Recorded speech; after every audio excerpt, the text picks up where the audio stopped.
Hi guys, welcome to my YouTube channel po. Nakatanggap na po ba lahat ng kanilang mga pensyon para sa January 2025 po? Kahapon po na-credit na po ni SSS ang mga pension po ninyo for the first batch po. Ngayon, marami pong nagtatanong bakit wala pa pong pension na dumating po sa kanila. May mga rason po kung bakit hindi po or wala pong dumating sa inyo po na pension kahapon, December 27, 2024 po. Una, baka po hindi po kayo nag-comply sa AKOP. Ayan guys. So, dapat po mag-comply po tayo sa Annual Confirmation of Pensioner. Baka po hindi po kayo nag-comply last time.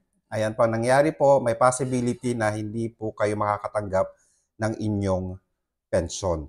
Pangalawa po, baka po hindi po kayo first batch. Okay? Dahil ang December 27, 2024 na release po ay para po sa mga first batch ng January 2025 po.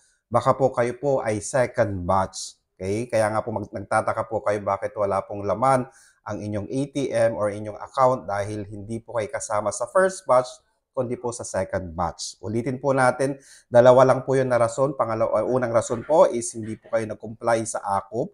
Pangalawa po ay hindi po kayo first batch kaya po wala po kayo na-receive na or wala pong na-credit sa inyong account kahapon, December 27, 2024 po. Okay, sana nakatulong po ako guys. Please do not forget to subscribe, like, and share para po lagi po kayo updated sa ating mga videos. Maraming salamat po. Stay safe. Bye-bye!